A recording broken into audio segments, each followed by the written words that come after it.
The old Ford F-150, my faithful companion for the last 20 years, gave one last cough and fell silent in the multi-level airport parking garage. Its rust-colored flank looked about as out of place here, among the shiny SUVs and faceless sedans, as an old cowboy at a Queen's tea party. I killed the engine, and the hollow, soulless echo of the concrete tomb pressed in from all sides. This wasn't that blessed silence that settles over the Wyoming prairie at dawn, when the world is still asleep. This was the silence of alienation, thick with the smell of exhaust fumes and the foreboding of disappointment. The name's Jack. I'm 67 years old, and for more than 40 of them, I saw the world through the windshield of an 18-wheeler. I've crisscrossed this country from coast to coast, hauling everything from frozen chicken and airplane parts to Christmas trees, and, one time, even a circus elephant. Every single mile, every long haul, was an investment in one simple project: my family. My daughter Sarah and her kids. I wanted them to live in a house without a draft and go to sleep, knowing for damn sure there'd be food on the table tomorrow. Now, I'm retired. The same hands that could rebuild a temperamental diesel engine on the shoulder of I-80 in a blizzard now felt clumsy, holding a bouquet of roses wrapped in crinkly cellophane. Roses for Sarah. She used to love them. Folks, if you could do me a favor, hit that subscribe button and give this a like so more people get to hear the story. And let us know what city you're tuning in from. 2,000 miles I'd flown, from my quiet little world in Wyoming to this buzzing human anthill. The last time I saw them in person was 3 years ago, for Christmas. Those few short, blurry days flew by in a flash, and it had been another 2 years of empty space before that. The photos Sarah would occasionally drop into a text message didn't count. In them, Lucy and Tom looked like strangers out of a glossy magazine. Practiced smiles, expensive clothes, standing in front of places I'd never been. "Grandpa, we miss you so much. You have to come visit," she'd write. And like an old fool, I believed her. I bought the ticket, packed my old duffel bag, and let myself believe those words were more than just polite lip service. Standing in the bright, sterile terminal, I felt like a fossil. The bouquet in my hand felt ridiculous. People rushed past me, young, beautiful, driven, with their expensive roller bags and their eyes glued to their smartphone screens. They looked right through me, flowing around me like a river around an old boulder. I'd learned a long time ago that in the big city, getting old makes you invisible. You become part of the scenery, an obstacle to be avoided. I found a spot near a concrete pillar, with a clear view of the arrivals gate. My heart was churning in my chest like a bear in a cage. I'd played this scene in my head 100 times over the last few weeks. The doors slide open. They walk out. Lucy, my little princess, 12 years old now, sees me and yells, "Grandpa!" as she runs into my arms. I pick her up, spin her around, breathing in the scent of her hair. Tom, who's 10, comes over all serious. Like a little man, he sticks out his hand for a shake.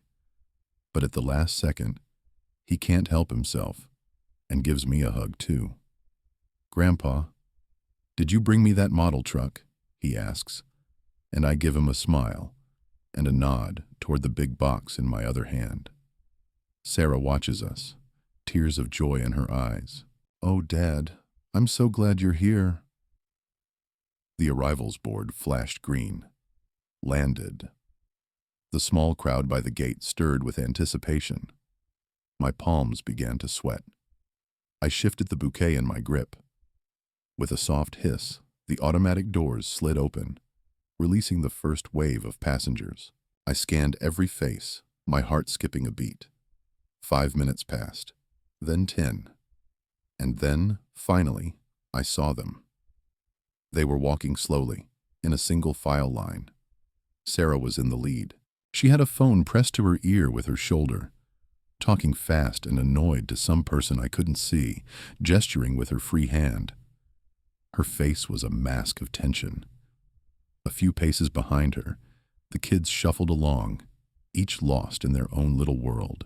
Lucy, her hair dyed a shade of shocking pink, was staring down at a tablet, her fingers flying across the screen. She didn't even look where she was going, nearly bumping into her mother's heels. Tom, who had shot up and looked unfamiliar and lanky, trailed last. He wore a look of utter boredom and superiority that only a 10-year-old boy can perfect. He, too, was mesmerized by his own device.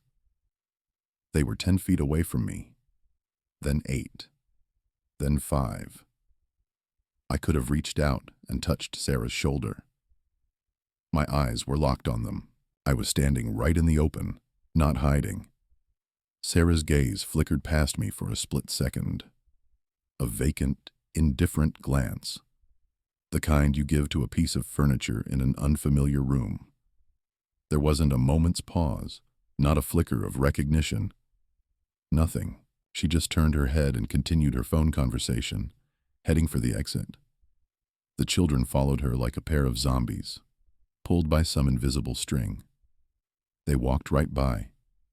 My daughter, my grandchildren, they had walked right past their father and grandfather, who had flown 2,000 miles just to hold them. I stood there, frozen, like a statue carved from salt. The bouquet in my hand suddenly felt like it was made of lead. I watched their backs as they disappeared around a corner. No one turned around. I could have shouted. I could have run after them, grabbed Sarah by the arm, said, "Hey, it's me. Are you blind?" But I couldn't. Something deep inside me, an invisible support beam that had held me up for years, snapped with a deafening crack. It wasn't just that they'd forgotten. It was a complete and total erasure. I had ceased to exist for them. I was just some old guy in a worn-out jacket and faded jeans, an extra in the movie of their lives. If I'd known that getting old meant becoming a ghost in my own family photos, I'd have bought myself a boat instead of buying them a house. The thought cut through my mind, with an irony as cold and sharp as steel. The air in my lungs was gone. I turned slowly, my legs moving on their own like a puppet's. I walked over to the gray plastic trash can against the wall. I looked at the roses, at the bright, cheerful ribbons on the boxes.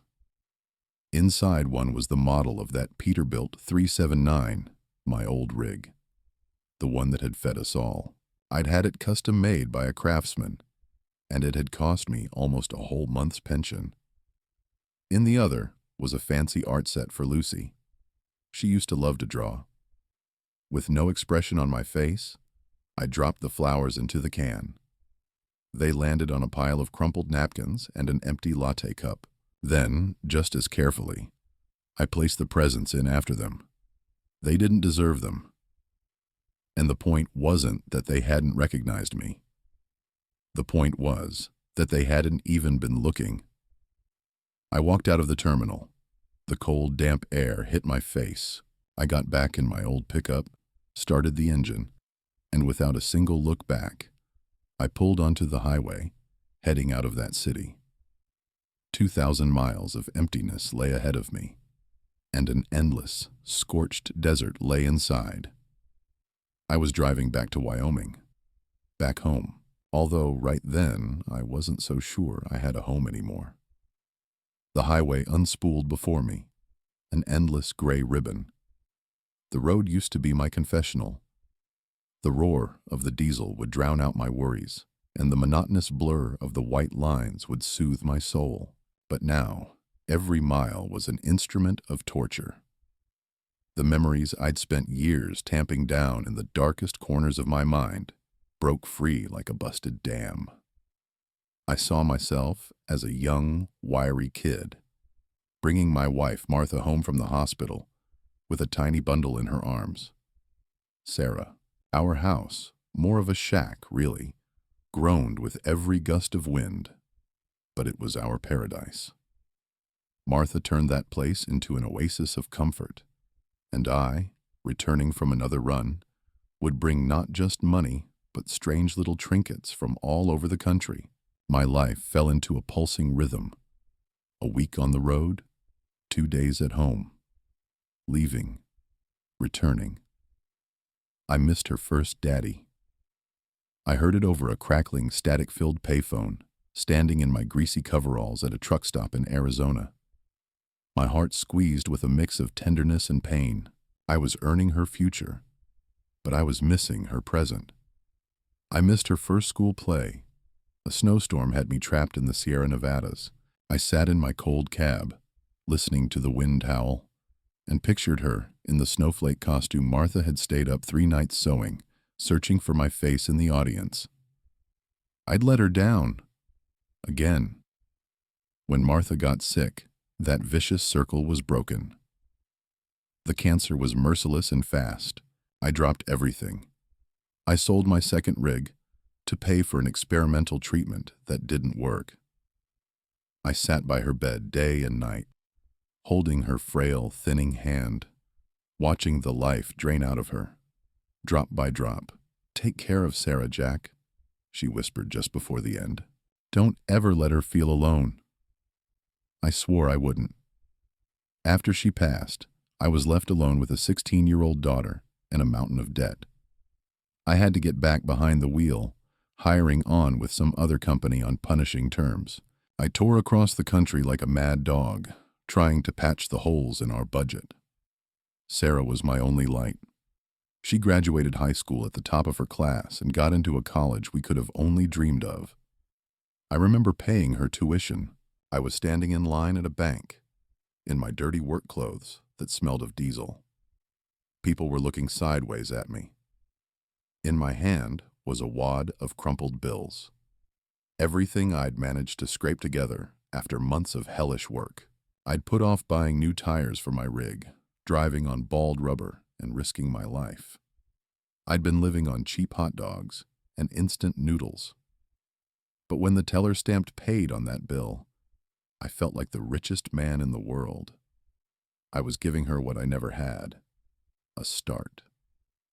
She met Mark, an ambitious, slick kid from a good family. I didn't like him from the start. I saw the cold calculation in his eyes, but Sarah was in love. I kept my mouth shut. Who was I to stand in the way of her happiness? They decided to get married and buy a house. Their perfect house in the suburbs. The bank wouldn't cover the whole nut. They needed a 20% down payment. They didn't have that kind of money. And that's when I sold it. My Peterbilt. My pride and joy. The rig I'd built up piece by piece, pouring my soul into it. It wasn't just a truck. It was the symbol of my independence. My home on wheels. My only true friend on those endless lonely nights. I sold it to some young kid for a song because they needed the money fast. I remember that day. I stood on the empty gravel patch in front of my house where my beauty used to sit, and I felt like they were carving a piece of my soul out. I wired every last cent to Sarah's account. "Daddy, you're our savior. We owe you everything. I love you." Her voice on the phone was ringing with happiness. I believed I was doing the right thing. For the first few years after the grandkids were born, I was needed. I'd drive out, fix their leaky faucets, assemble cribs and swing sets, mow their impossibly large lawn. Tom loved to sit on my knee and listen to my stories about adventures on the road. Lucy would fall asleep on my shoulder, trusting and warm. They were scraps of happiness, and I was willing to pay any price for them. But then, things started to change. Mark got a big promotion. They bought an even bigger, more expensive house, even farther away. Their life filled up with new people. People as shiny and successful as they were. And I no longer fit in the picture. I remember their housewarming party. I showed up, like always, in my best jeans and a plaid shirt. Sarah met me at the door and, with a tight smile, asked me if I could change into something a little more formal. I watched Mark introduce me to his guests, not as my father-in-law, but as "This is Jack, Sarah's father." Like I was some distant, slightly embarrassing relative you have to tolerate out of politeness. That was the night I first felt like a stranger. I sat in their gleaming kitchen, while champagne glasses clinked in the living room, drinking a cheap beer out of the bottle, feeling like the hired help. My calloused hands, my plain way of talking, my old clothes. It was all out of key in their sterile, polished world. I had become a living reminder of where they came from, and they were trying their best to shove that reminder into a dark closet. And now, flying down a dark highway, I was piecing together these memories like a mosaic. The picture that emerged was ugly, a picture of betrayal, woven not from one big act, but from 1,000 tiny cuts, humiliations, and acts of indifference. I had given them my entire life, and they had deleted me like a bad number in their phone. A rage, cold, and sharp as a shard of ice, began to rise from the depths of my soul. The drive home took 2 days and 3 sleepless nights. I drove on autopilot, stopping only to fuel up the truck and pour bitter black gas station coffee down my throat. I didn't answer my phone. Sarah would flash on the screen, and I'd just hit the ignore button. My old house greeted me with a deathly silence and a thin layer of dust.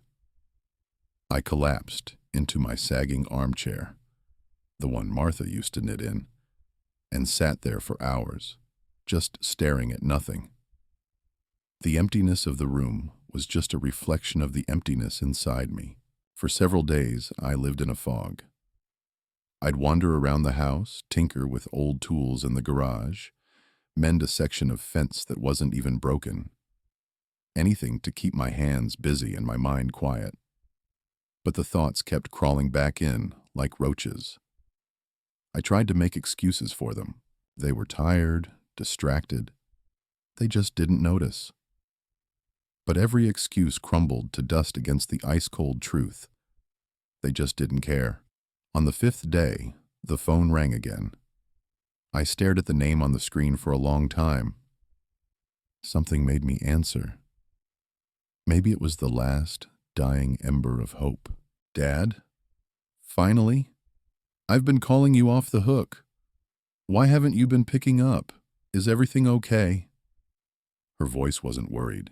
It was irritated. Not a single word about waiting for me. Not one question about why I hadn't shown up. "I'm fine, Sarah." My own voice sounded alien and raspy. "Listen, I'm calling about something really important." She cut right to the chase. "We're having some financial trouble. Mark might be... Well, there are problems at his job. It's temporary, of course. But we need to make a payment on a loan, like right now, or there's going to be big trouble. I was thinking, you've always helped us out. We need $5,000 by Friday. Dad, this is really important for Mark's reputation." I said nothing. There was a roaring in my ears, like the ocean, though the nearest one was 2,000 miles away. She kept chattering on about the kids' private school, the car payment, about how important it was to keep up appearances. And I just stared at the old photo on the wall of me and Martha, young and happy. I could feel the last drops of warmth in my soul freezing over. "Dad, are you hearing me? Hello, don't be silent." "I was at the airport, Sarah," I said, my voice clear and deliberate, articulating every word. "I flew in. That same day. I was standing at the arrivals gate with flowers for you and presents for the grandkids. You walked 5 feet past me." A ringing silence hung on the other end of the line. I could hear her breathing. "What?" Her voice was confused, but there wasn't a trace of horror or remorse in it. At the airport, "Dad, what are you making up? If you don't want to give us the money, just say so. Why do you have to create these ridiculous dramas?" And that was the second punch. The knockout. She didn't just not recognize me. She accused me of lying. In her mind, I wasn't her devoted father. I was a pathetic manipulator, inventing stories to get out of helping her. She couldn't even entertain the thought that they had done something monstrous. It was easier to declare me crazy. Something inside me broke. A click. Loud and final. It was the point of no return. "You're right, Sarah," I said, my voice icy and calm. "The drama is over. There's no money, and there won't be any more." I hung up. I thought that was rock bottom. But then I heard a knock from below. That same evening, aimlessly scrolling on my old tablet, I stumbled onto her social media page. I only ever looked at it about once a year, and I guess this was the time. She had posted a new picture. Her, Mark, and the kids, all beaming with perfect smiles in front of their magnificent house. And the caption read, "Sometimes the people closest to you are the biggest disappointments. Instead of support and understanding in a tough time, you get strange accusations and tantrums. So important to appreciate your real family, your own little world that will always be your fortress. The family, first. Or love my tribe." Beneath the post were dozens of comments from her friends. "You hang in there, sweetie. Old people can be like that sometimes. Don't take it to heart. You're so strong. You'll get through this." They had publicly branded me as a senile old man for their entire hypocritical world to see. Me, the man who had built them that fortress, was being accused of trying to tear it down. I just sat there, staring at the screen. The rage was gone. The pain had subsided. All that was left was a cold, ringing calm. The calm before a battle. They thought I was broken. They didn't know that a broken tool can be reforged into a weapon. I wasn't going to scream. I wasn't going to get revenge. I was simply going to restore justice. Quietly, methodically, and irreversibly. I didn't sleep that night. I went out to my garage, my only sanctuary, my fortress. The smell of old oil, metal, and wood always put my thoughts in order. I switched on the single dim bulb overhead, sat on an overturned crate, and took a sip of long cold coffee from my thermos. A plan began to form, not in the fire of rage, but in the cold calculus of a final decision. This would not be an act of impulse. It would be a calculated, surgical operation. At dawn, I came back inside. I sat down at the kitchen table where Martha used to roll out pie crust. I pushed aside a stack of unread newspapers, took out a clean sheet of paper and my old fountain pen. Not a laptop, not a phone.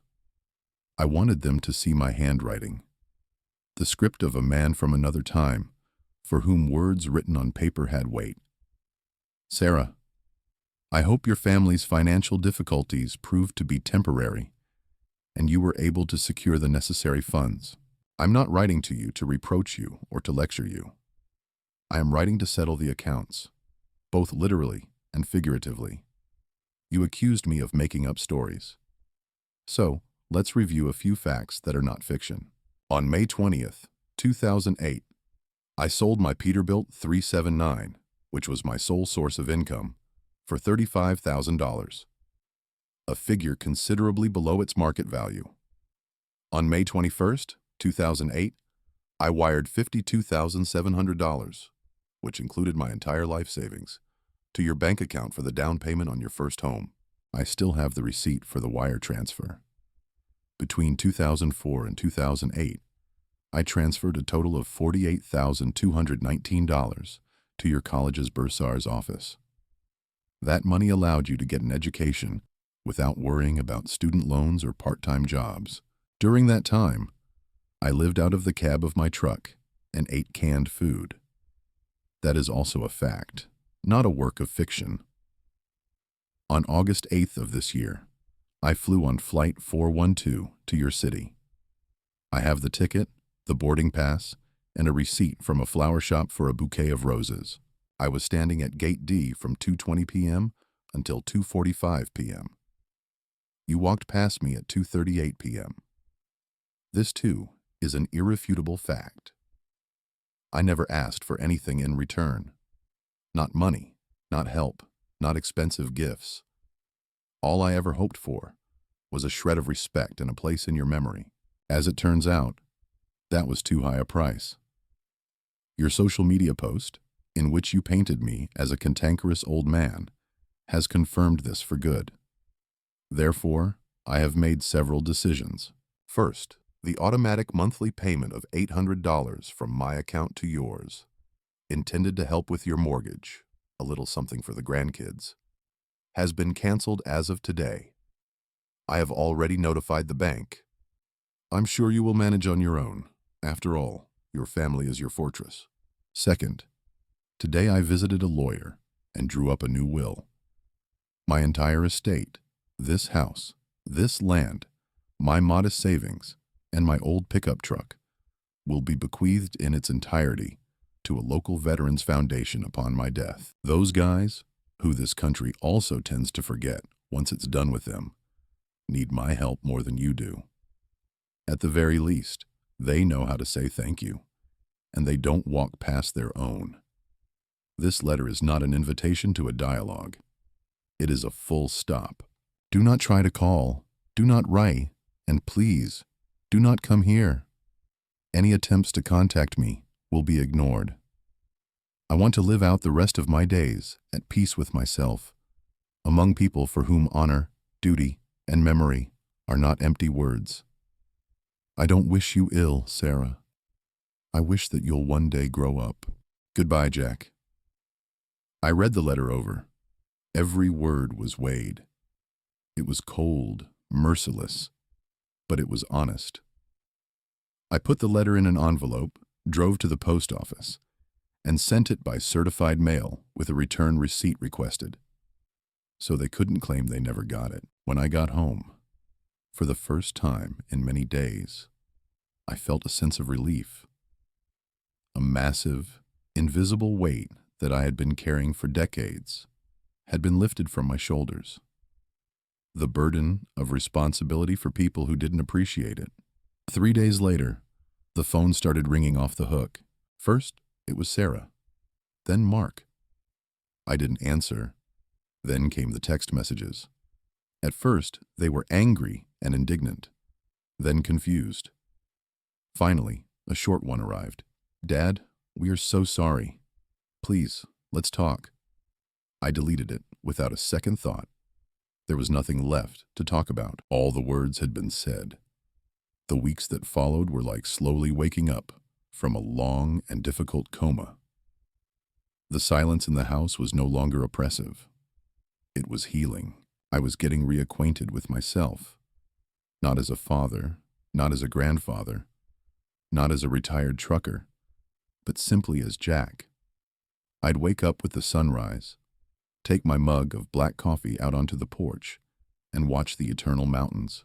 And for the first time in many, many years, I was in no hurry to be anywhere. The first thing I did was make good on my promise. I walked into the local office of the Veterans Foundation. It was a modest, one-story building that smelled of strong coffee and fellowship. They took me in without a lot of questions. A gray-haired Vietnam vet who ran the workshop took one look at my hands and said, "Working man's hands. That's good. We all know how to break things. Not enough of us know how to fix them. See you tomorrow." I started showing up every day. I fixed everything for them.